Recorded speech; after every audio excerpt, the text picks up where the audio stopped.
Bonjour mes élèves, nous voilà à nouveau dans une nouvelle séance. Euh, Bien sûr, aujourd'hui, on va terminer notre leçon de l'autre jour qui est l'étude de l'incipit. Hein, c'est la deuxième partie. Tout d'abord, commençons par la correction de l'exercice ou bien du travail à faire que je vous ai donné. Tout d'abord, on a le temps de conjugaison. Alors, les temps de conjugaison qui dominent le passage sont le présent de narration, surtout dans le premier paragraphe et le troisième, et l'imparfait de description, surtout dans le passage du flashback. Deuxième question, la focalisation. Alors, la focalisation qui domine, c'est la focalisation interne. Parce que le texte est écrit sous forme de monologue interne. Alors, on est dans la peau, dans la tête du narrateur. On voit ce qu'il voit, on pense ce qu'il pense, on sent ce qu'il sent. Le champ lexical de l'emprisonnement et le champ lexical de la liberté. Les expressions ou les mots relatifs au champ lexical de l'emprisonnement, seul, captif, fer, cachot, prison, grille, etc. La liberté, riche, fantaisie, s'amuser, la vie, libre, etc.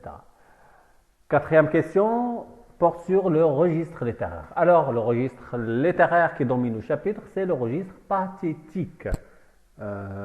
Pourquoi? Parce que l'auteur vise à susciter la pitié de son lecteur en portant sur la souffrance du condamné arrivé à son plus haut degré. On peut diviser ce chapitre en trois parties. La première, depuis voilà jusqu'à son poids, parle de la prison, du moment présent. Deuxième partie, autrefois jusqu'à libre, c'est le moment du flashback. Hein, c'est le passage où il y a le flashback. Et c'est le moment de liberté. Troisième partie, c'est maintenant jusqu'à mort. C'est retour au moment présent et à la prison et l'emprisonnement et l'obsession.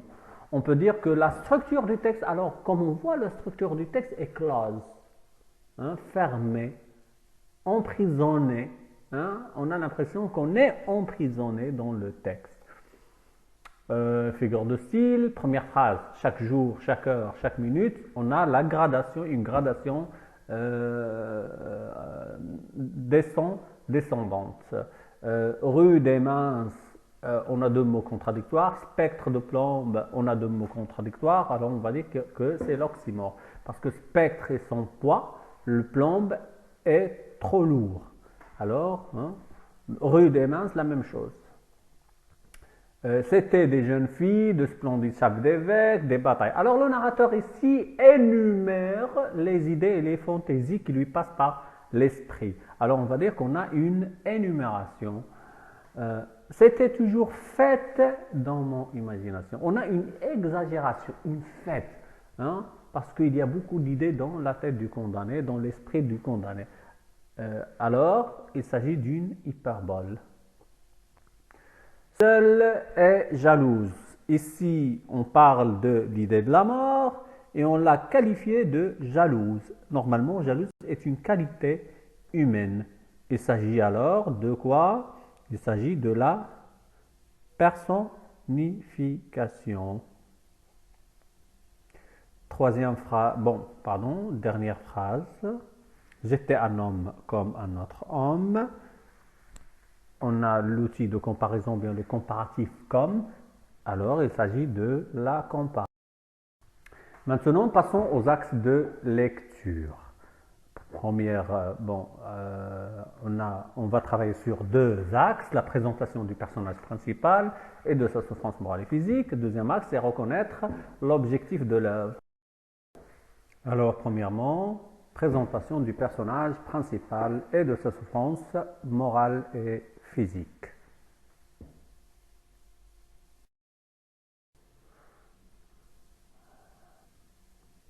Alors, pour présenter le personnage, on va commencer par son obsession, hein, par l'idée de la condamnation ou de mort.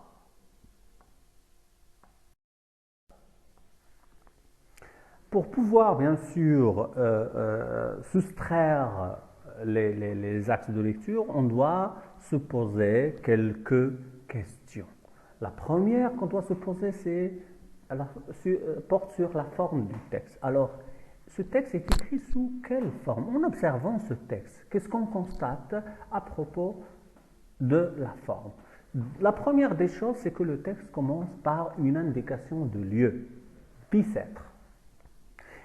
En lisant le texte, on a un deuxième constat, c'est que le texte est écrit sous forme de monologue. Alors, ce choix, on le trouve surtout dans les journaux intimes. Hein?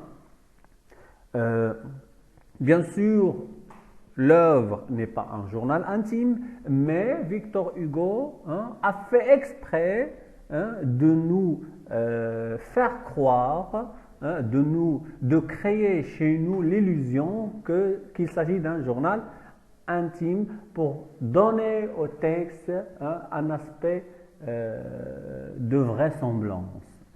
Ce qui, bien sûr, va l'aider à mieux nous persuader en tant que lecteur. Tout en sachant que l'œuvre a été publiée pour la première fois sans porter le nom de son auteur, ni de titre. Ce qui a créé de la confusion chez les lecteurs de son époque. Parce qu'ils ne savaient plus, est-ce qu'il s'agit vraiment d'un journal intime écrit par un condamné à mort qui a été exécuté ou bien une œuvre littéraire. Ce qui a aidé Victor Hugo à mieux toucher ses lecteurs. Alors, la question qu'on doit se poser, c'est qui est le narrateur? Est-ce que c'est Victor Hugo qui est le narrateur ou bien c'est quelqu'un d'autre? Bien sûr, en lisant, on voit que c'est quelqu'un d'autre. Ce n'est pas l'auteur, mais un autre narrateur qui est un personnage anonyme, un jeune homme qui est condamné à la peine capitale. Bien sûr, l'indice employé, c'est le pronom « je » qui renvoie non à l'auteur Victor Hugo, mais au narrateur qui est condamné à la peine capitale.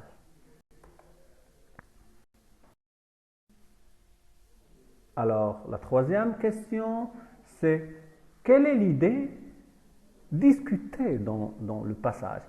Quelle est l'idée? Parce qu'en lisant le passage, on constate que le narrateur est obsédé et hanté par une idée. Alors, quelle est cette idée? L'idée, c'est la mort. Elle est obsédée par l'idée de la mort. Et l'expression condamné à mort, elle est répétée combien de fois? On trouve qu'elle est répétée 2 fois. Une fois au début et une fois à la fin. Bien sûr, le texte on voit qu'elle est encadrée par cette idée. Elle est encadrée par cette idée. Elle est fermée. Elle est clos. Elle commence par cette expression et finit par cette même expression. Ce qui signifie qu'elle est continuellement présente, omniprésente. Point de départ et point d'arrivée de la lecture. Ce qui, bien sûr, crée chez nous, en tant que lecteur, l'impression qu'on est emprisonné également. D'accord?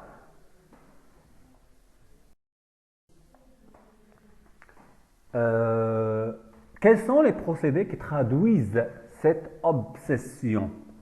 Alors, tout d'abord, on a l'anaphore et on a la gradation.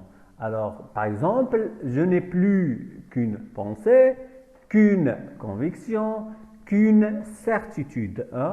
Qu'une, ici, c'est l'anaphore. Pensée, conviction, certitude, on a une gradation croissante.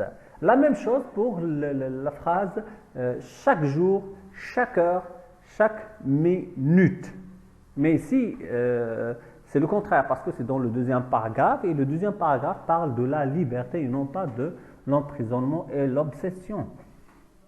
On a également une autre phrase où il y a la gradation, une horrible, une sanglante, une implacable. Vous voyez, on a une gradation, comment? Une gradation ascendante, croissante.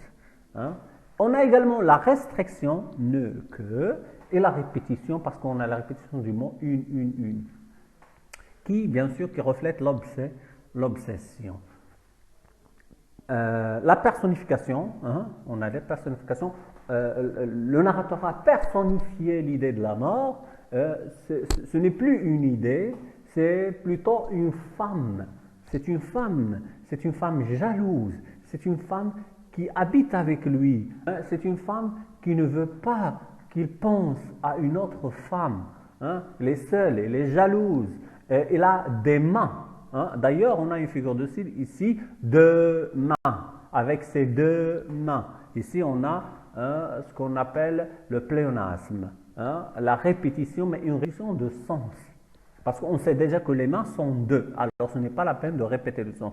Mais ici, Victor Hugo l'a fait exprès pour insister.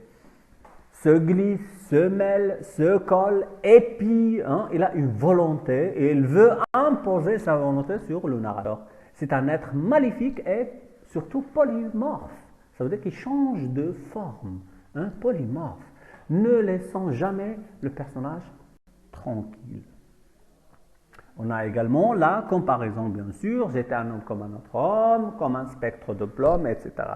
Mais ce qu'on que les figures de style utilisées sont essentiellement des figures d'insistance, qui reflètent l'idée de l'obsession. D'accord? On insiste sur l'idée, on insiste sur l'obsession.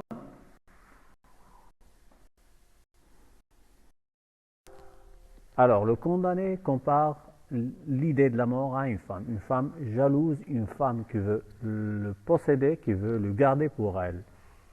Comment il qualifie l'idée de la mort? Il la qualifie en utilisant une panoplie de procédés, des adjectifs, des verbes, des figures de style. Des adjectifs tels que horrible, sanglante, implacable, infernale et fatale. Des verbes comme me secoue, me glisse, se mêle, etc. Et figures de style comme la comparaison, ici, comme un spectre, comme un refrain, sous la forme d'un couteau, etc.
Bien. Alors, un autre point qui peut nous aider à mieux comprendre la souffrance du narrateur et explorer son esprit, c'est cette dualité entre le passé de liberté et le présent de captivité. Donc, en observant la structure du texte, on voit qu'il y a une opposition temporelle. Hein? Dans le passé, il y a la liberté, dans le présent, il y a la captivité. Hein? Et on va du passé vers le présent. Hein? Alors, autrefois, et la direction, c'est le présent qui est un moment de captivité, un moment d'angoisse, un moment d'emprisonnement. Alors autrefois, on a la liberté, j'étais libre, il y a la vie normale, un homme comme un autre homme, il y a l'épanouissement de l'esprit, hein, l'esprit plein de fantaisie, un esprit riche. Par contre, moment présent, c'est un moment de captivité. Maintenant, je suis captif. Hein. Il y a l'idée du double emprisonnement, hein. Mon esprit est en prison, mon corps est offert. Et il n'y a pas d'épanouissement, hein, une seule idée habite, hein, l'esprit du condamné. Je n'ai plus qu'une seule pensée. Bien. Alors, en explorant l'esprit du personnage, on a pu avoir une idée, comprendre, appréhender, hein, l'objectif ou bien la visée de l'œuvre. Et bien sûr, par conséquent, la visée du roman à thèse. Alors, l'incipit joue un rôle important dans cette œuvre. Tout d'abord, hein, on constate que l'incipit a un rôle primordial dans cette œuvre. Hein. Alors, il joue le rôle de l'exposition, hein, la présentation. Il nous introduit le personnage principal du roman, hein, qui est le condamné à mort. Il présente également le cadre spatio-temporel. Alors, les événements antérieurs, ainsi que le thème principal du roman, qui est la peine capitale. Et comme ça, hein, on a tous les éléments nécessaires, les outils nécessaires pour commencer l'histoire ou bien pour mieux comprendre l'histoire, hein, la mise en place. Bien, alors la première chose qui nous saute aux yeux, c'est que dès les premières lignes, dès la première page, Victor Hugo souligne, hein, et met en valeur la souffrance morale du condamné, du personnage principal. Alors on comprend bien que ce condamné appréhende, réalise que la fin de sa vie est inévitable, inéluctable. En exhibant bien sûr les sentiments du héros. Alors, et en exhibant ces sentiments, l'auteur souhaite ébranler le lecteur. Alors la visée c'est quoi? L'objectif c'est quoi? C'est ébranler, c'est émouvoir le lecteur, c'est pousser le lecteur à sympathiser, hein, avec ce personnage.